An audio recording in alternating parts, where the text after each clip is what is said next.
Assalamualaikum warahmatullahi wabarakatuh. Innal hamdalillahi nahmaduhu wa nasta'inuhu wa nastaghfiruh wa na'udzu billahi min shururi anfusina wa min sayyiati a'malina. Man yahdihillahu fala mudilla lahu wa man yudlil fala hadiya lahu. Ashhadu an la ilaha illallah wahdahu la syarika lahu wa ashhadu anna Muhammadan abduhu wa rasuluh. Ya ayyuhalladzina amanu ittaqullaha haqqa tuqatih wa la tamutunna illa wa antum muslimun. Ya ayyuhan nasu ittaqu rabbakumul ladzi khalaqakum min nafsin wahidah wa khalaqa minha zawjaha wa batha minhuma rijalan katsiran wa nisaa'a. واتقوا الله الذي تساءلون به والأرحام إن الله كان عليكم رقيبا. يا أيها الذين آمنوا اتقوا الله وقولوا قولا سديدا يصلح لكم أعمالكم ويغفر لكم ذنوبكم ومن يطع الله ورسوله فقد فاز فوزا عظيما. أما بعد،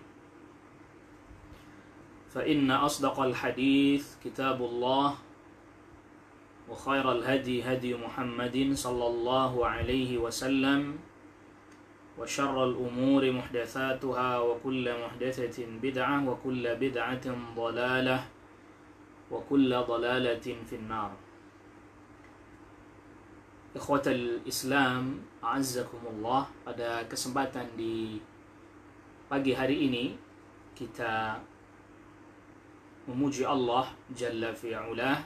Kita masih dipertemukan kembali di dalam majalisul ilm, majelis ilmu yang penuh dengan keutamaan-keutamaan ini. Salawat salam semoga terlimpahkan dan tercurahkan kepada Nabi kita, Nabi Muhammad sallallahu alaihi wasallam, kepada keluarga, kepada kerabat, dan juga semoga terlimpahkan dan tercurahkan kepada seluruh sahabat radhiyallahu anhum ajma'in.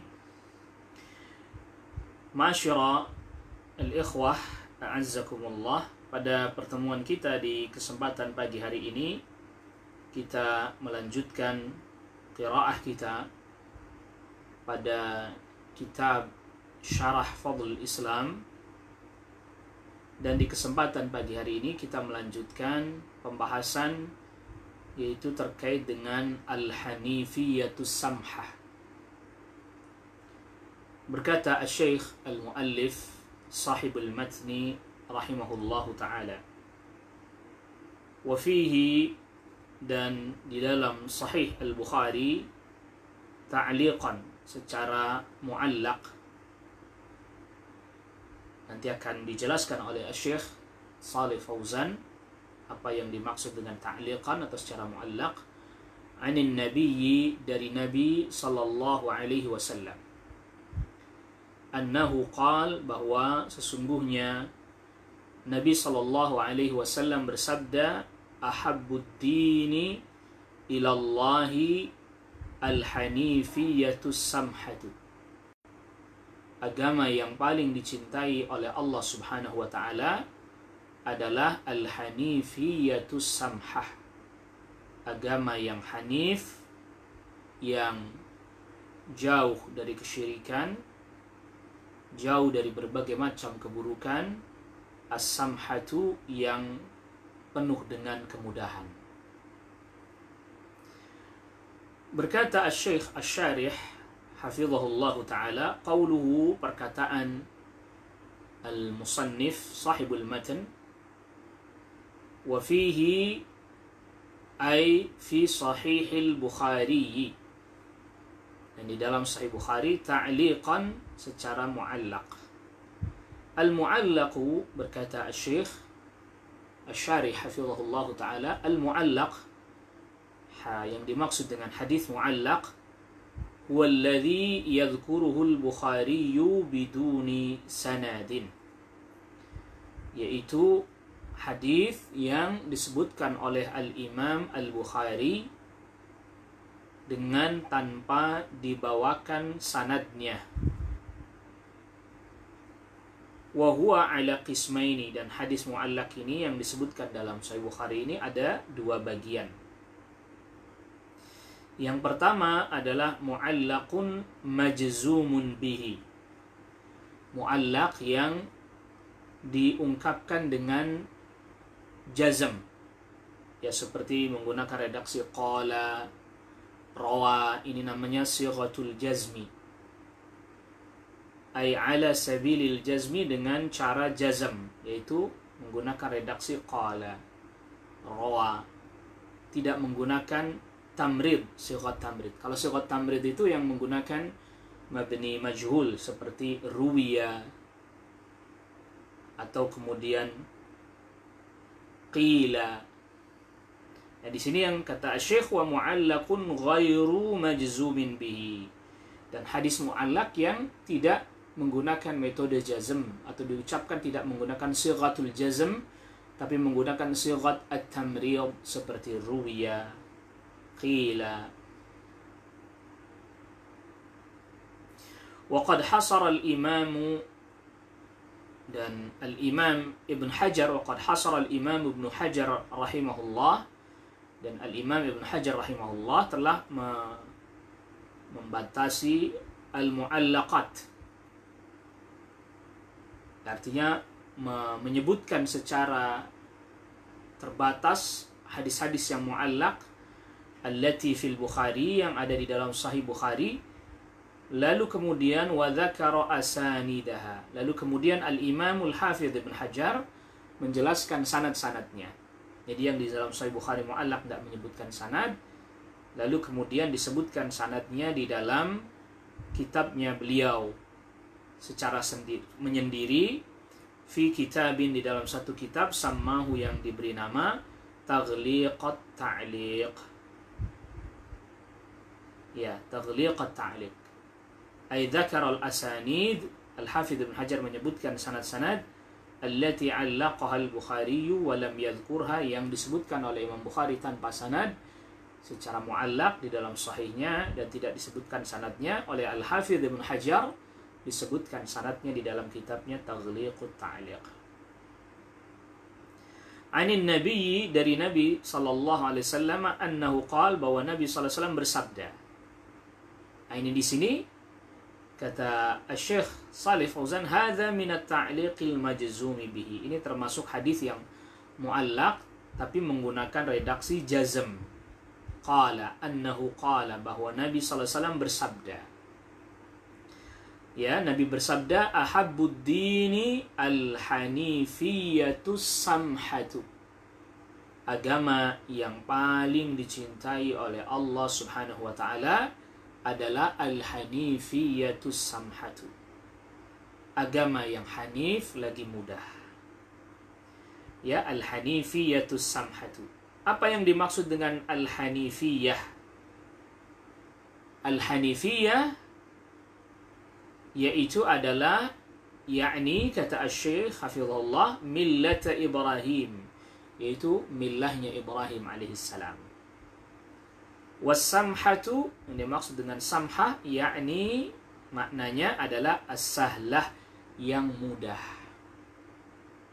Jadi al-hanifiyah maknanya millah Ibrahim, yang berpaling dari kesyirikan, yang berpaling dari kesesatan, yang berpaling dari berbagai macam keburukan, hanya menuju kepada Allah Subhanahu wa taala, menuju kepada tauhid, menuju kepada ketaatan kepada Allah Subhanahu wa taala, menggantungkan urusan hanya kepada Allah Subhanahu wa taala. Ini yang dimaksud dengan al-hanifiyah. Dan as-samhah artinya adalah as-sahlah, yang penuh dengan kemudahan. Allah Subhanahu wa taala berfirman dalam surat An-Nahl ayat 120, Inna Ibrahima kana ummatan qanitan lillah hanifan wa lam yaku minal musyrikin. Surat An-Nahl ayat 120, sesungguhnya Nabi Ibrahim alaihissalam adalah kana ummatan. Ummatan berarti di sini adalah imaman. Nabi Ibrahim adalah seorang imam yang diikuti, panutan. Qanitan lillahi, yang sangat beribadah kepada Allah. Ya, qanitan lillah, beribadah kepada Allah, hanifan, dan yang jauh dari kesyirikan, yang jauh dari keburukan. Walam yaku minal musyrikin, dan Nabi Ibrahim alaihissalam tidak termasuk ke dalam golongan orang-orang musyrik.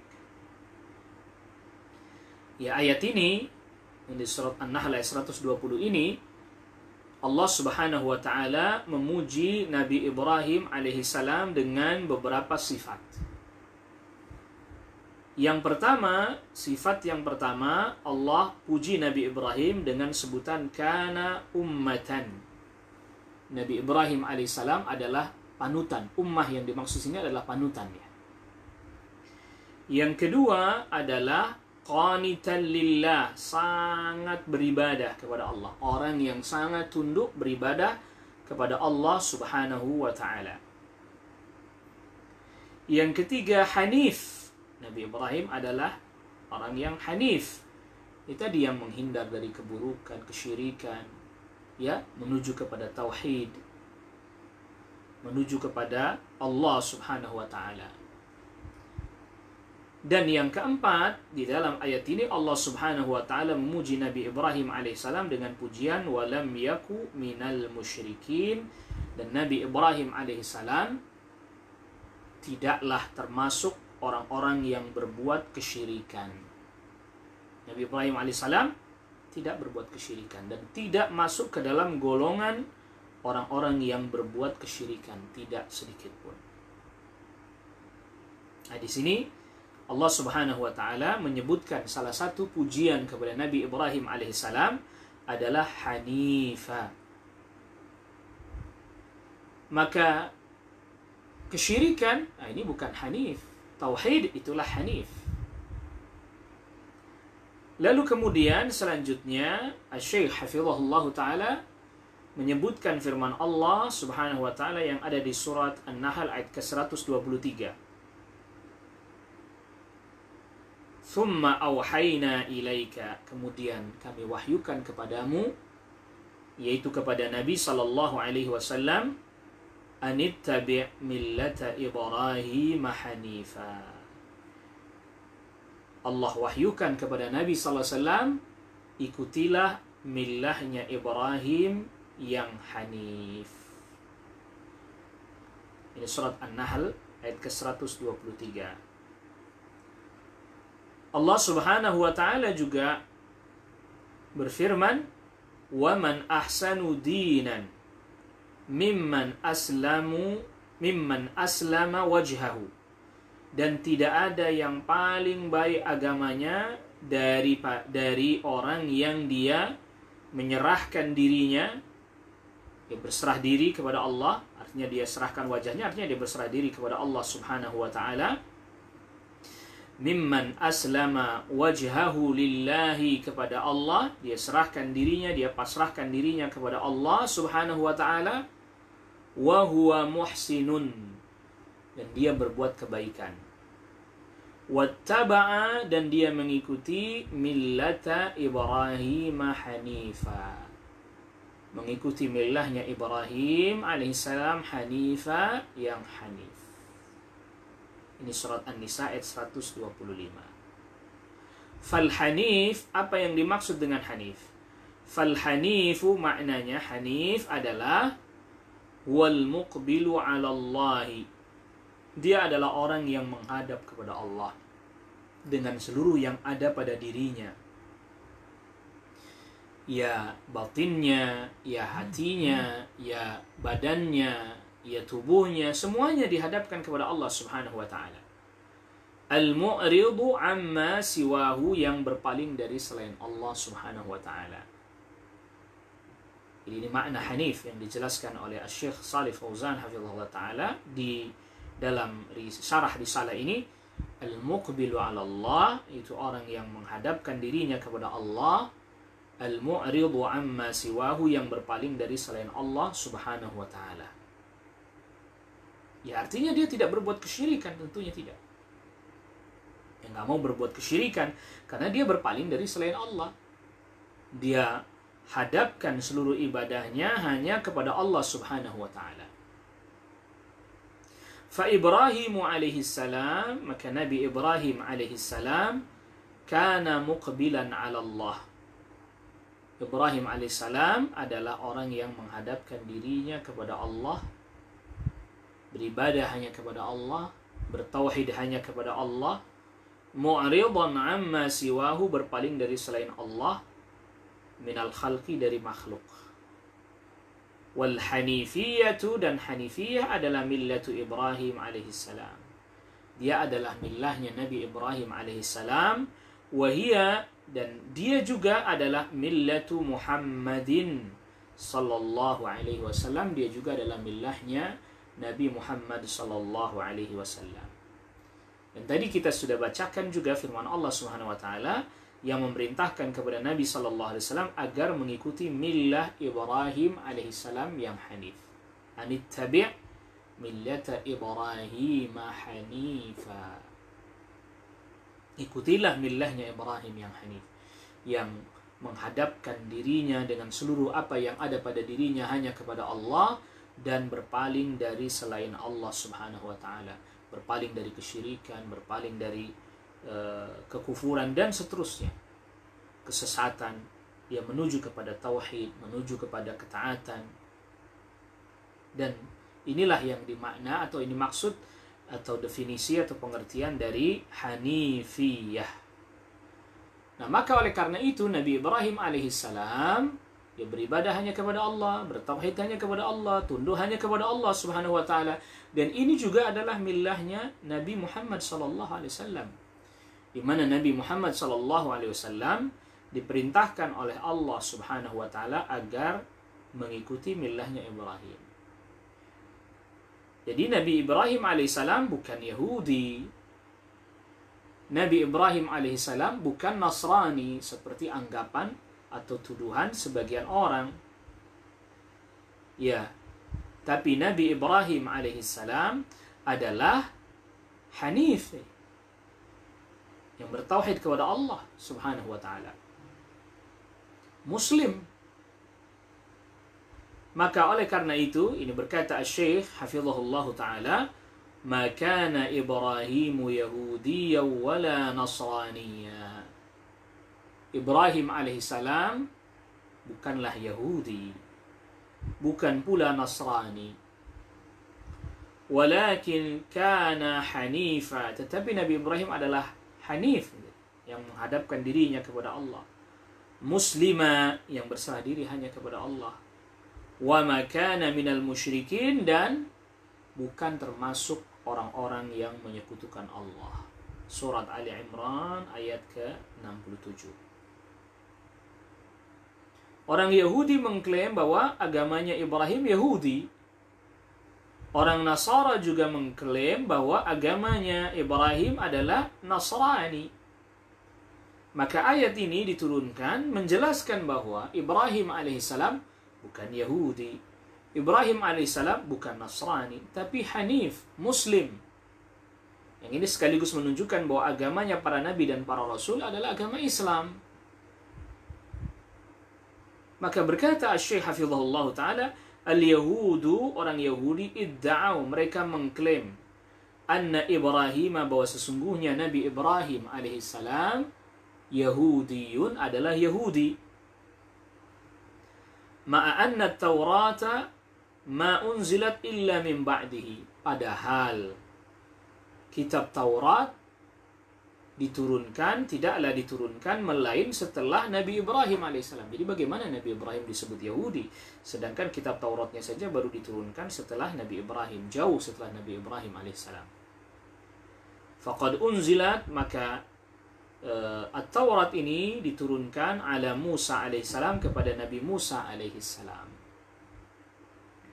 Wa bainahu wa baina Ibrahim, dan antara Nabi Musa alaihissalam dan Nabi Ibrahim alaihissalam muddatun tawilatun, masa yang sangat panjang. Jadi bagaimana mungkin dikatakan bahwa Nabi Ibrahim mengikuti agama Yahudi sedangkan Nabi Ibrahimnya lebih dulu? Mana ada orang yang lebih dulu mengikuti pemahaman yang belakangan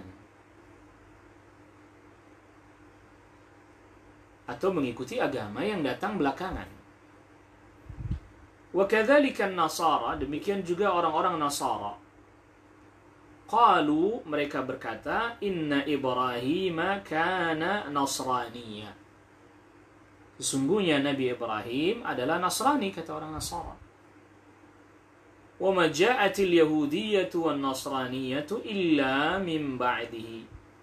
Sedangkan agama Yahudi, agama Nasrani datangnya setelah Nabi Ibrahim alaihissalam. Bagaimana Nabi Ibrahim kemudian diklaim bahwa Nabi Ibrahim adalah Yahudi dan Nasrani? Fallahu subhanahu wa ta'ala radda alaihim. Maka Allah subhanahu wa ta'ala menyanggah mereka, membantah mereka dengan diturunkan ayat yang di dalam surah Ali Imran ayat ke-67 tadi. Ma kana Ibrahimu Yahudiyya wa la Nasraniyya. Ibrahim alaihissalam tidaklah Yahudi, tidaklah Nasrani. Walakin kana hanifan muslima. Tetapi Nabi Ibrahim adalah orang yang hanif. Al-muqbil ala Allah, al-mu'rid amma siwahu. Yang menghadapkan dirinya hanya kepada Allah, berpaling dari selain Allah, muslima, yang berserah diri hanya kepada Allah. Wa ma kana minal musyrikin, dan Nabi Ibrahim alaihissalam bukan termasuk orang-orang yang berbuat kesyirikan. Ini sekaligus bantahan ya kepada orang-orang Yahudi yang menisbatkan diri kepada Ibrahim alaihissalam, ataupun orang-orang Nasrani yang menisbatkan kepada Ibrahim alaihissalam. Tetapi mereka berbuat kesyirikan. Bagaimana kemudian mereka menisbatkan diri kepada Nabi Ibrahim, kepada Nabi Ibrahim alaihissalam, tetapi mereka berbuat kesyirikan. Sedangkan Nabi Ibrahim alaihissalam wa ma kana minal musyrikin, tidak pernah masuk ke dalam golongan orang-orang musyrik. Nabi Ibrahim alaihissalam tidak masuk ke dalam golongan orang-orang musyrik. Maka kita jangan juga terkecoh dengan perkataan sebagian orang yang berkata bahwa ya semua agama muaranya kepada Nabi Ibrahim. Yahudi kepada Nabi Ibrahim, Nasrani kepada Nabi Ibrahim, kemudian Islam juga kepada Nabi Ibrahim. Ya, kita katakan Nabi Ibrahim hanif, muslim, bukan termasuk orang-orang musyrik. Nah, sekarang Yahudi dan Nasara, apakah mereka seperti itu, bertauhid? Ya, atau malah berbuat kesyirikan? Maka tidak cukup hanya sekedar berintisab. Berintisab itu menyandarkan diri saja tidak cukup. Tetapi adalah pembuktian. Kita menyandarkan diri misalnya, sebagian kita menyandarkan diri kepada Islam. Kita menisbatkan diri kita kepada agama Islam, tapi kita berbuat kesyirikan, maka penyandaran diri ini adalah penyandaran yang tidak sah. Penyandaran diri yang enggak tepat. Karena ngaku Islam namun dia berbuat kesyirikan. Waliyadzubillah. Nasallallahu alaihi. Dia nisbatkan dirinya, dia sandarkan kepada Islam, tetapi tidak ada sifat Islam pada dirinya. Ciri-ciri Islam pada dirinya. Dan yang pertama dari ciri Islam adalah at-tauhid. Nah, itulah agama yang hanif. Fal-hanifiyatu millatu Ibrahim alaihi salatu wassalam. Maka al-hanifiyah itu adalah millahnya Nabi Ibrahim alaihi salam. Tauhid di dalamnya. Wa hiya ahabbul adyani ila Allah, dan dia adalah agama yang paling dicintai oleh Allah Subhanahu wa taala. Fadalla ala anna al-Islam huwa ahabbul adyani ila Allah Subhanahu wa taala. Maka ini menunjukkan bahwa Islam adalah agama yang paling dicintai oleh Allah Subhanahu wa taala. Agama yang hanif, yang menghadapkan diri hanya kepada Allah, berpaling dari selain Allah Subhanahu wa taala, yang bertauhid kepada Allah Subhanahu wa taala, berpaling dari kesyirikan, dan agama yang di dalamnya banyak terdapat kemudahan-kemudahan. Sebagaimana Nabi SAW sabdakan, inna hadad dina yusrun. Sesungguhnya agama ini mudah. Sebagaimana diriwayatkan oleh Imam Muslim. Ya, dan Nabi SAW tidaklah diberikan pilihan, melainkan Nabi pilih yang paling mudah. Ma lam yakun ithma, selama bukan dosa. Nah, muncul pertanyaan pada diri kita. Kalau tadi Al-Hanifiyah sudah jelas, dia adalah millah Ibrahim, yang berpaling dari kesyirikan, menghadapkan diri hanya kepada Allah, berpaling dari selain Allah. Maka as-samhah ini berarti adalah yang mudah. Nah, pertanyaannya kemudian, mudah ini harus ada batasan-batasannya. Rumusan-rumusannya seperti apa? Naam ya. Apabila telah datang nas, apabila telah datang dalil yang menjelaskan kemudahan bagi syariat, atau dalam hal satu permasalahan syariat, ya maka itu kemudahan dalam Islam. Seperti misalnya qasar salat. Bagi musafir, telah datang nas menjelaskan kemudahan itu. Ya, seperti misalnya lagi bolehnya berbuka bagi musafir. Jadi saum Ramadan, dia safar, lalu dia berbuka. Bolehnya dia berbuka, iftar, berbuka. Dia tidak berpuasa ketika safar. Ini juga adalah merupakan kemudahan yang datang dari syariat, dari Islam. Dan masih banyak lagi contoh-contoh yang lainnya, yang dimana kemudahannya telah disebutkan di dalam nas. Atau kemudian kemudahannya itu poin satu ya. Jadi mudah dalam agama bukan berarti kita sendiri yang bikin mudah-mudah, kita sendiri yang gampang-gampangin, bukan. Tetapi kemudahan yang dimaksud di sini adalah kemudahan yang memang pertama, poin pertama, kemudahan yang telah disebutkan nas, telah menjelaskan itu, mansusah. Sebagaimana sebagian contohnya tadi sudah kita sebutkan. Atau kemudahan yang dimaksud di sini adalah kemudahan yang berdasarkan ijtihad seorang yang alim, seorang yang faqih, yang memiliki kompetensi ilmu untuk menjelaskan tentang kemudahan-kemudahan. Contoh misalnya, ini terkait dengan pandemi seperti sekarang ini. Salat yang diberi jarak renggang-renggang. Aslinya shaf kan harus dirapatkan. Kama huwa maklum, sebagaimana kita ketahui. Ya, sebagaimana hal ini telah kita maklumi. Shaf itu mesti rapat-rapat. Lalu kenapa sekarang dijadikan renggang-renggang? Jaraknya sampai ada 1,5 meter antara satu makmum dengan makmum yang lainnya. Bagaimana yang seperti ini? Maka para ulama berijtihad, melakukan penggalian hukum yang kemudian karena ada wabah, pandemi seperti sekarang ini, dibolehkan dia renggang-renggang. Ini kemudahan. Dan telah datang qawaid, kaidah-kaidah yang menjelaskan tentang kemudahan-kemudahan ini. Al-masyaqqatu tajlibut taisir. Kesulitan mendatangkan kemudahan. Ini kaidah fikih. Begitu juga kaidah yang menjelaskan ad-daruratu tubihu al-mahdzurat. Sesuatu yang sangat mendesak, istilah kita darurat, membolehkan hal-hal yang dilarang. Ya, kalaulah misalnya kita katakan, ini para ulama mengatakan merapatkan shaf ini adalah merupakan anjuran, keutamaan, atau kemudian sebagian para ulama mengatakan ini harus dilakukan. Tetapi ketika ada darurat, pandemi, wabah, akhirnya yang dilarang menjadi diberi keringanan. Tubih al-mahdzurat. Akhirnya diberi jarak. Sebagaimana juga misalnya salat menggunakan masker. Menutup sebagian dari wajah, ya, termasuk hidung, mulut, dan seterusnya. Hukum aslinya nggak diperkenankan. Hukum aslinya tidak diperkenankan. Tetapi tatkala ada satu kejadian, satu keadaan, yang dimana keadaan itu membutuhkan perhatian yang sangat besar, maka kemudian diperkenankan hal tersebut. Ini yang disebut dengan samhah.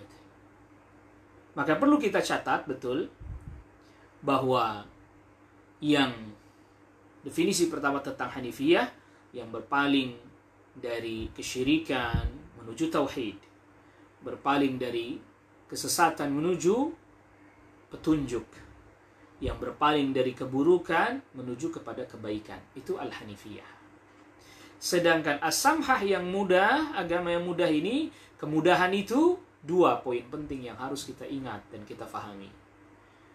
Poin pertama, kemudahan yang telah datang dan dijelaskan oleh nas, dalil minal kitab, baik dari Al-Quran, awis sunnah atau dari sunnah, atau bahkan awil ijma', bahkan telah terjadi ijma' dan disepakati.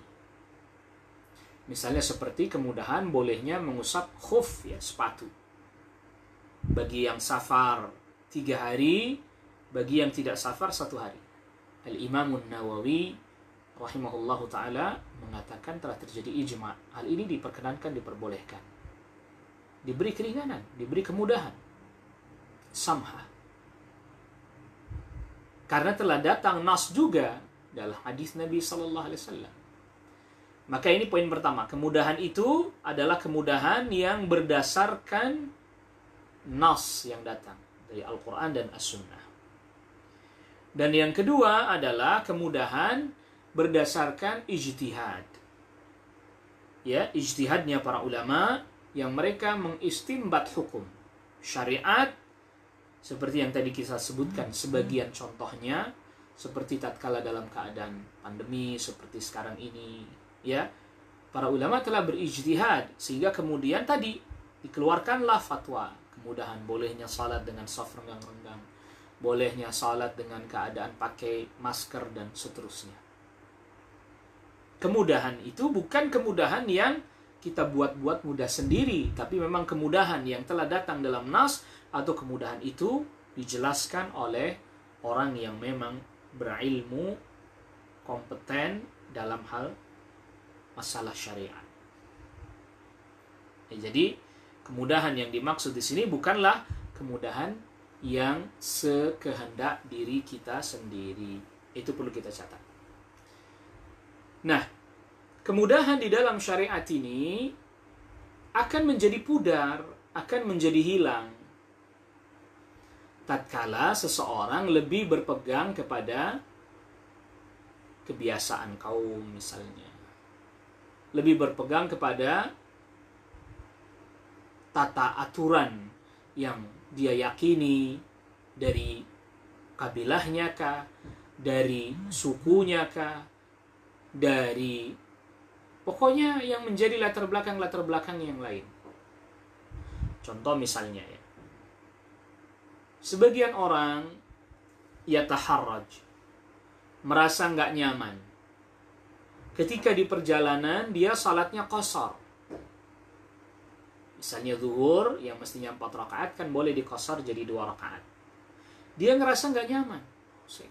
Kayaknya ada yang hilang. Padahal nas telah memperkenankan hal itu. Dalil telah memperkenankan hal itu. Tapi dia merasa bahwa oh ini ada yang nggak benar nih, ini ada yang keliru nih, ada yang kurang lah bahasa kitanya. Sehingga kemudian dia beranggapan bahwa ini salatnya mestinya nggak begini ya, orang kita masih bisa salat 4 rakaat kok. Nah apabila ini kan karena tadi perasaannya saja, ya perasaannya dia atau pandangan pribadinya dia. Nah apabila hal ini kemudian terus-menerus dia pegang, akhirnya lama-kelamaan atau dia misalnya dia sampaikan atau dia ajarkan sehingga orang lagi nggak mau mengerjakan qashar, maka kemudahan syariat akan lama-lama hilang, bahkan dianggap tidak ada. Dan seterusnya seperti itu. Sehingga kemudian berapa banyak orang lebih senang mempersulit dirinya sendiri. Orang masih bisa sholat 4 rakaat aja, buat apa di qashar? Misalnya ya, buat apa di jama'? Masih bisa kok. Bahkan sebagian yang mengatakan males banget sih. Sama seperti sekarang ini, kondisi wabah misalnya dan seterusnya yang tadi kita sudah sebutkan. Kok renggang-renggang rapet aja. Nah ini di kemudahan-kemudahan syariat, dan ini bagian daripada fadlul Islam, keutamaan agama Islam. Di dalamnya terdapat samhah, di dalamnya terdapat kemudahan-kemudahan yang kemudian orang mempersulitnya. Akhirnya lama-kelamaan kemudahan agama dianggap hilang di tengah masyarakat. Keutamaan Islam dianggap hilang di tengah masyarakat. Bukan kemudahan dalam agamanya yang hilang, bukan. Kemudahannya dalam agama tetap, tapi kemudian dianggap hilang di tengah-tengah masyarakat kemudahan-kemudahan dan keutamaan-keutamaan itu. Itulah di antara makna wallahu a'lam yang dikandung juga di dalam sabda Nabi sallallahu alaihi wasallam, bada'al Islamu ghariban wa sayaudu ghariban kama bada'. Islam datang asing dan akan kembali menjadi asing sebagaimana dia datang. Contoh sederhana misalnya. Ini contoh, salah satu contoh saja dari sekian banyak contoh. Di satu negeri, ya, di satu negeri kaum muslimin, itu hatta orang awamnya ngerti tentang hukum mengusap sepatu atau bahkan mengusap kaos kaki, ya. Sehingga sebagian mereka wudu, ya mereka sepatunya dari lepas diusap atau kaos kakinya diusap. Itu orang awam saja seperti penjaga toko mengerjakan hal itu. Tetapi di sebagian negeri lain hal ini, jangankan orang awamnya, orang yang berilmunya saja, walaupun pernah baca tapi tidak pernah praktekkan, sehingga ketika ada orang yang berilmu melihat hal itu, maka dia akan beranggapan, wah, gak bener tuh orang. Masa wudhu cuman ngusap doang sepatunya. Padahal yang ngomong begini dia yang berilmunya, sedangkan yang mengerjakan itu adalah orang awamnya. Nah, ini menjadi bukti, ya, bahwa ketika hal itu menjadi asing di tengah masyarakat, maka keutamaan-keutamaan agama Islam akan semakin asing. Dan banyak sekali syariat-syariat yang hari ini sudah dianggap asing, bahkan kemudian dilecehkan. Padahal itu adalah merupakan samhah, kemudahan dari Allah Rabbul Alamin, yang Allah Rabbul Alamin berikan kepada kaum muslimin, yang Allah Rabbul Alamin berikan kepada kaum muslimin, tapi akhirnya kemudian hilang. Ya karena apa? Tidak dipelajari, nggak dikaji, nggak disampaikan, atau sangat jarang disampaikan, atau bahkan sangat jarang diamalkan dan dipraktekkan di tengah masyarakat. Sehingga akhirnya hal itu asbaha mungkaran, menjadi dianggap sebagai sesuatu yang mungkar, sesuatu yang diingkari.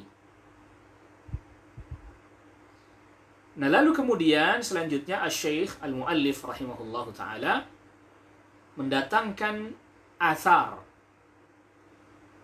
Yang pertama, athar dari sahabat Ubay bin Ka'ab radhiyallahu anhu. Athar dari sahabat Ubay bin Ka'ab radhiyallahu anhu, wa an Ubay bin Ka'ab radhiyallahu anhu. Dan dari sahabat Ubay bin Ka'ab radhiyallahu anhu, qala, berkata sahabat Ubay bin Ka'ab, alaikum bis-sabili was-sunnati. Hendaklah kalian berpegang dengan jalannya kaum muslimin, jalannya para sahabat, was-sunnati, dan sunnah. Fa innahu laysa min 'abdin ala sabilin wa sunnatin. Karena sesungguhnya tidaklah ada seorang hamba yang berada di atas jalannya para sahabat, wa sunnatin, dan di atas sunnahnya Rasul sallallahu alaihi wasallam. Dzakarallaha, dia berzikir kepada Allah. Fafadat ainahu, lalu kemudian dia menangis. Min khasyatillahi, karena takut kepada Allah.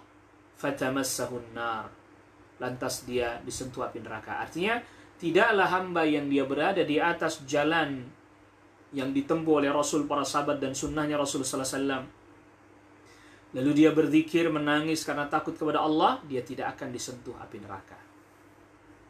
Ini kata sahabat Ubay bin Ka'ab. Selanjutnya kata sahabat Ubay bin Ka'ab radhiyallahu anhu, wa laysa min 'abdin, dan tidaklah ada seorang hamba, ala sabilin wa sunnatin, berada di atas jalan yang ditempuh oleh para sahabat dan sunnah Rasul sallallahu alaihi wasallam. Dzakara ar-Rahmana, dia mengingat Allah Ar-Rahman. Faqsha'arra jilduhu, lantas kemudian ya kulitnya ya seperti gemetar ketakutan, merinding bahasa kitanya. Faqsha'arra jilduhu, ya kulitnya merinding, tubuhnya merinding karena takut kepada Allah Subhanahu wa taala ini. Ya. Dia seperti ini karena takut kepada Allah Subhanahu wa taala. Mimma khafatillahi, karena takut kepada Allah Subhanahu wa taala. Illa kana, kecuali ini seperti kamathali syajaratin, seperti pohon. Yabisa waraquha, yang daun-daunnya kering. Yabisa waraquha, yang daun-daunnya kering. Illa tahatat anhu dhunubu, kecuali berguguran darinya dosa-dosanya. Kama tahatta an hadhihi syajarati waraquha, sebagaimana daun-daun itu berguguran dari pohonnya. Wa inna iqtisadan fi sunnatin, sesungguhnya melakukan sesuatu secara proporsional sesuai dengan sunnah itu khairun, jauh lebih baik, min ijtihadin, dibandingkan bersungguh-sungguh fi khilafi sabilillah, menyelisih jalannya Allah, wa sunnatihi, dan sunnahnya Rasul sallallahu alaihi wasallam. Fanzuru a'malakum, maka perhatikanlah amal kalian. Fa in kanat ijtihadan aw iqtisadan, apabila amalnya kalian itu sungguh-sungguh atau proporsional lah, sedang-sedang saja, antakuna ala minhajil anbiya, hendaknya mengikuti jalannya para nabi, wa sunnatihim, dan sunnahnya para nabi. Jadi di dalam asar ini ada nasihat dari sahabat Ubay bin Ka'ab radhiyallahu anhu. Kita dinasihatkan agar berada di jalan yang benar dan sesuai dengan sunnah. Ya, ini poin pentingnya. Karena apabila seseorang dia berada di atas jalan yang benar sesuai dengan sunnah dan dia penuh ketakwaan kepada Allah Subhanahu wa taala, maka dia pertama, Allah akan menjaganya dari neraka. Yang kedua, Allah Subhanahu wa taala akan ampuni dosa-dosanya. Melakukan sesuatu sesuai proporsional, sesuai sunnah, jauh lebih baik dibandingkan banyak tetapi tidak sesuai dengan sunnah. Jadi lihat bagaimana ini para sahabat menasihatkan. Jadi setelah Asy-Syaikh Al-Muallif rahimahullahu taala menyebut ayat Al-Quran, hadis Nabi, lalu kemudian Asy-Syaikh menyebutkan athar dari para sahabat yang menjelaskan tentang keutamaan Islam, bahwa amalan di dalam Islam itu dia mesti sesuai dengan tuntunan, disertai dengan ketakwaan, sesuai dengan sunnah. Itu yang manfaat, bukan hanya walaupun sedikit, bukan hanya banyak, tetapi tidak sesuai dengan tuntunan. Berkata Syekh Shalih Fauzan hafizahullah taala, hadzal atharu an Ubay bin Ka'ab fi fadl al-Islam. Ini athar dari sahabat Ubay bin Ka'ab radhiyallahu an menjelaskan tentang keutamaan Islam. Yaqul, berkata Ubay bin Ka'ab, innal insana idza kana ala sabilin sahihin wa ala sunnatin thabitatin 'anil nabi sallallahu alaihi wasallam. Sesungguhnya manusia apabila berada di atas jalan yang benar dan sunnah yang telah tetap dari Nabi sallallahu alaihi wasallam, tentu yang sahih. Fahadha, maka orang yang seperti ini, idza baka min khasyatillah, apabila dia berzikir kepada Allah, dia karena takut kepada Allah, fa innaha la tamassuhu an-nar, maka dia tidak akan disentuh api neraka karena sesuai dengan tuntunan. Li'annahu khasyiya Allah Ta'ala, karena dia takut kepada Allah Ta'ala, wa huwa ala sabilin wa sunnatin, dia di atas jalan yang benar dan sesuai dengan sunnah, ala tariqin sahihin, di atas jalan yang benar. Amma law khasyiya Allah, adapun kalau dia takut kepada Allah, wa huwa ala ghairi sunnatin, dan dia tidak sesuai dengan sunnah, ay ala bid'atin, dia di atas bid'ah, fahadha la yanfa'uhu buka'uhu, maka yang seperti ini enggak manfaat buka'uhu, dia nangisnya, dia zikir menangis karena takut kepada Allah, tapi tidak sesuai dengan tuntunan. Wala khusyu'uhu, dia khusyuknya nggak bermanfaat. Wala khasyatuhu, takutnya tidak bermanfaat. Karena nggak sesuai dengan tuntunan, kata Syekh Hafizahullah Ta'ala. Wa kathirun minan nasara, dan banyak orang-orang an-nasara, yabkun, mereka menangis, wa yakhsha'un, mereka pun khusyuk, lakinnahum ala ghairi hudan, tapi mereka tidak berada di atas petunjuk. Bal ala dhalal, bahkan mereka di atas kesesatan. Wa kathirun kuburiyin, dan banyak orang yang menyembah kubur. Wal mubtadi'ati, dan orang-orang yang berbuat kebid'ahan, yabkuna bukaan syadidan, mereka menangis dengan sesungguh-sungguhnya. Nangis, merasakan kenikmatan, dia menangis. Walakin la yu'jaruna ala hadzal bukai, tapi mereka tidak diberikan pahala atas menangisnya ini. Wala yanfa'uhum indallahi, dan tidak bermanfaat bagi mereka di sisi Allah. Li'annahum, karena mereka laisu ala sunnatin, mereka tidak berada di atas sunnah. Jadi ini penjelasan dari sahabat Ubay bin Ka'ab radhiyallahu anhu yang dijelaskan oleh Syekh Hafizahullah Ta'ala. Bukan dari kita sendiri, bukan. Jadi terkadang mungkin sebagian kita mengatakan, Anda merasa benar sendiri, orang salah semuanya, cuman Anda yang benar. Enggak, ini kita cuma menjelaskan atharnya sahabat Ubay bin Ka'ab radhiyallahu anhu. Falaisatil ibratu ayyabkil insanu ayyabkiyal insanu, maka yang dianggap bukanlah seseorang menangis wa yakhsha, dan dia mengkhusyukkan dirinya. Bukan hanya itu yang dilihat. Wa innamal ibratu bima huwa alaihi, yang dilihat itu dia sesuai tuntunan atau enggak. Jadi ini penjelasan dari atharnya sahabat Ubay bin Ka'ab. Ya, jadi ada orang yang dia tampakkan dia menangis, dia khusyuk, dia bersungguh-sungguh, tapi ternyata dia menangis dengan menggunakan amalan yang nggak sesuai dengan tuntunan. Ya, sebagaimana sabda Nabi SAW, fahuwa raddun, maka tertolak. Ini athar diriwayatkan oleh Al-Imam Ibnu Abi Syaibah dalam Musannaf dan Abu Nuaim di dalam Hilyahnya, itu Hilyatul Awliya. Lantas kemudian Asy-Syaikh Shalih Fauzan hafizallahu ta'ala melanjutkan penjelasan terhadap atharnya sahabat Ubay bin Ka'ab. Thumma qala Ubay bin Ka'ab fi akhir kalimati. Lalu kemudian sahabat Ubay bin Ka'ab radhiyallahu anhu berkata di akhir kalimat, inna iqtisadan fi sunnatin, sesungguhnya sederhana, proporsional, tapi sesuai tuntunan, khairun, lebih baik, min ijtihadin, daripada sungguh-sungguh, fi khilafi sabilillahi wa sunnati, tapi menyelisih jalan Allah dan sunnahnya Rasul sallallahu alaihi wasallam. Hadza kalamun azim, ini perkataan yang sangat agung sekali. Fal amalul yasiru, amalan yang sedikit, wa huwa ala sunnatin, sesuai sunnah, fihi khairun katsir, di dalamnya kebaikan yang banyak.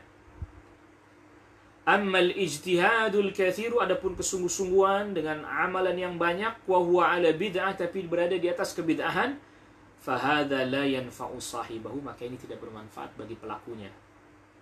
Walau ijtahada al-laila wan nahara, walaupun dia bersungguh-sungguh beramal malam siang. Kenapa tidak bermanfaat? Li'annahu ala ghairi tariqis sunnati, karena ini tidak sesuai, dia tidak sesuai dengan sunnah. Falaisatil ibratu bikathratil amali, maka yang dianggap bukan hanya sekedar banyak amal saja. Wala bikathratil bukai, dan bukan juga hanya sekedar banyak menangis.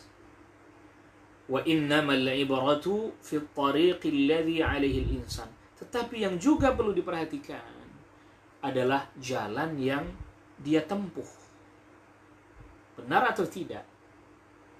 Al-ibratu bittiba'il kitabi was sunnah, yang dianggap adalah mengikuti Al-Quran dan Sunnah. Walau kana al-amalu qalilan, walaupun amalnya sedikit.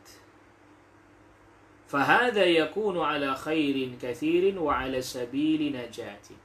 Yang amalnya sedikit sesuai dengan sunnah ini, dia berada pada kebaikan yang banyak berlimpah, wa ala sabili najatin, dan berada di atas jalan keselamatan.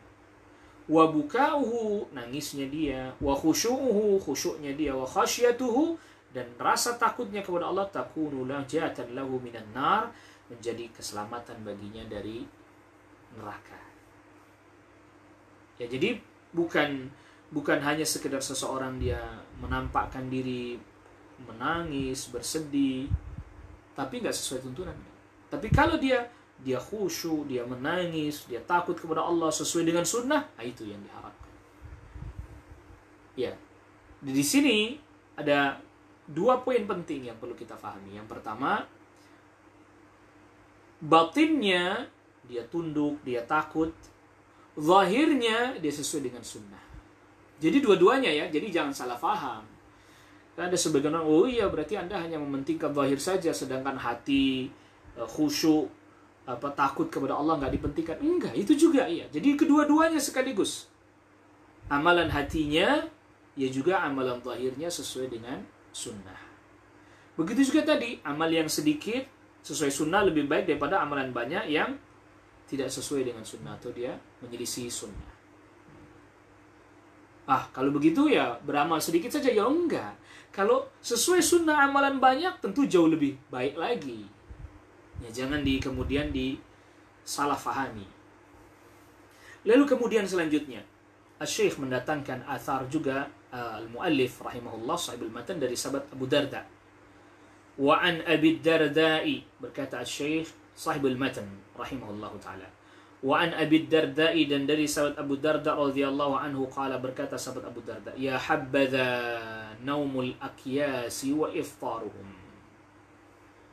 Alangkah indahnya, alangkah baiknya tidurnya orang yang cerdik pandai dan tidak puasanya mereka. Kaifa ya'ibuna saharal hamqa wa sawmahum. Ya. Bagaimana mereka mencela begadangnya orang yang bodoh dan puasanya. Maksudnya adalah begini. Jadi orang yang, ini bukan berarti ya udah tidur aja nggak usah puasa sunnah, bukan. Ada orang yang ibadahnya sederhana. Ya dia tidur, ya dia juga salat malam, tetapi tidak sampai sepanjang malam. Ya dia berbuka, ya dia berpuasa, tetapi sesuai dengan tuntunan. Ya habada, ini yang baik. Dibandingkan dengan orang yang ya ibadah sepanjang malam nggak ada tidur, puasa setiap hari, tetapi dia tidak sesuai dengan tuntunan.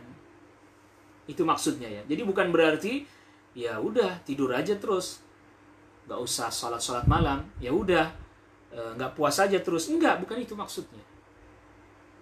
Mithqal dzarrah min birrin, mithqalu dzarratin min birrin ma'a taqwa wa yaqinin.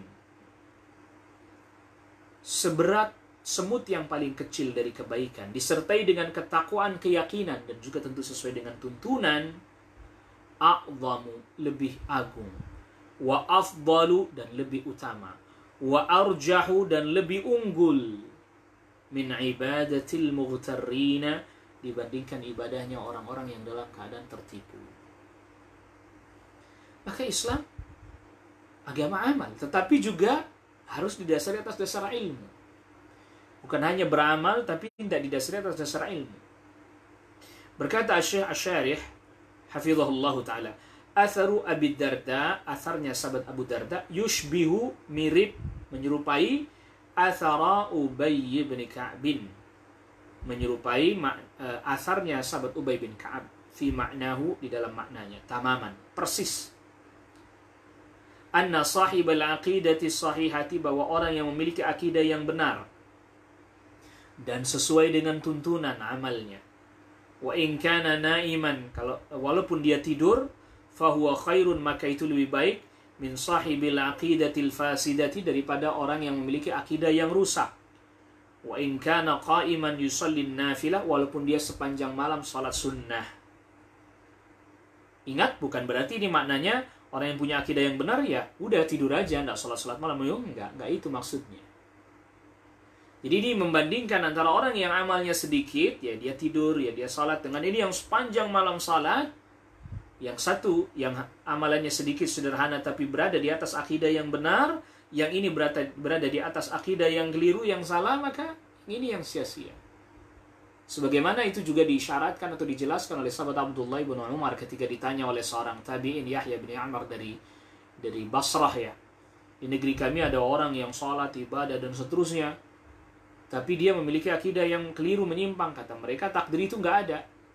Kata sahabat Abdullah bin Umar, idza laqitahum, kalau kamu berjumpa dengan mereka, idza laqita ulaika, kalau kamu berjumpa dengan mereka, fa'alimhum, kasih tahu pada mereka, anni bari'um minhum wa hum bara'u minni. Saya berlepas diri dari mereka dan mereka berlepas diri dariku. Walau anna ahadahum anfaqa mithla uhudin dhahaba, ma qabilahu Allahu minhu hatta yu'mina bil qadar. Kalau seandainya salah seorang di antara mereka menginfakkan emas sebesar gunung Uhud, Allah nggak akan terima sampai mereka beriman kepada takdir. Jadi akidahnya yang benar dan sesuai tuntunan. Wa sahibas sunnati, yang berkata Syekh hafizahullah, dan sesungguhnya orang yang berada di atas sunnah, fi naumihi, dalam keadaan dia tidur, wa fi iftarihi, dan dalam keadaan dia tidak berpuasa, huwa ala khair, dia tetap berada di atas kebaikan. Wa sahibal bid'ati, dan sesungguhnya pelaku kebid'ahan, fi saharihi, artinya dia mengerjakan ibadah tapi tidak sesuai dengan tuntunan. Fi saharihi, begadangnya, sholat malam sepanjang malam, akidahnya keliru, amalnya nggak sesuai dengan tuntunan. Wa fi saumihi, dan puasanya, huwa ala syarrin, dia tetap berada di atas keburukan. Li'annahu yasiru ala ghairi hudan, karena dia berjalan di atas selain petunjuk. Jadi ini maknanya. Dan ini penjelasan atau asal ini datang dari para sahabat radhiyallahu anhum ajmain, bukan dari kita, bukan. Jadi lantas kemudian apabila ada sebagian orang mendengar ini lalu dia katakan, oh, Anda ini merasa benar sendiri, Anda merasa paling hebat, pemegang kunci surga. Dan ini adalah merupakan satu perkataan yang yuraddidunahu, yang mereka ulang-ulang, yang mereka sampaikan berulang-ulang. Padahal lagi-lagi ini bukan datang dari kita, bukan. Ini datang dari para ashab al-akhyar, para sahabat Nabi sallallahu alaihi wasallam radhiyallahu anhum ajma'in. Ya, bukan datang dari diri kita. Jadi bukan yang terpenting amalannya banyak. Ya seperti misalnya sebagian an-Nasara, mereka menjadikan diri mereka sebagai rahib, tidak menikah, dan seterusnya. Ya, ini kan menyiksa diri, tetapi tidak ada hudan. Ya, tidak berada di atas petunjuk, tidak berada di atas kebenaran. Nah, ayuhal ikhwah a'azzakumullah, jadi dari asar ini kita bisa ambil satu kesimpulan bahwa amal itu bukan hanya sekedar banyak, tetapi sesuai tuntunan. Ya, perhatikan poin yang penting, dan ini kita ringkaskan dengan ringkas, dan para ulama telah meringkaskan apa? Maka amal itu didasarkan atas ikhlas, meninggalkan kesyirikan, akidahnya benar, dan yang kedua adalah ittiba sesuai dengan tuntunan. Dengan makna yang lain, ilmu dan amal. Dengan sebutan yang lain, ilmu dan amal. Ikhlas, ittiba, menjauhi kesyirikan, menjauhi akidah yang rusak, lalu ittiba sesuai dengan tuntunan, meninggalkan kebid'ahan. Bahasa lainnya ilmu, amal. Dan amal barulah disebut sebagai amalun salih apabila syarat ini terpenuhi. Maka tadi kata sahabat Ubay bin Ka'ab, ada orang yang nangis tapi nggak sesuai dengan tuntunan amalnya, maka sia-sia.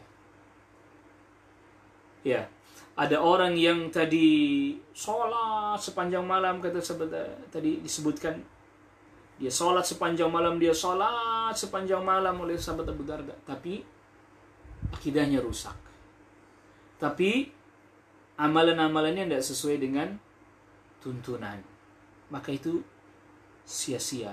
Na'udzubillah, nasallallahu al-afa wal afiyah. Ayuhal ikhwah a'azzakumullah. Jadi athar ini atau athar yang disebutkan ini sekaligus menjadi penutup dari pembahasan yang pertama dari risalah ini yang diberi judul Fadlul Islam bab yang menjelaskan tentang keutamaan Islam.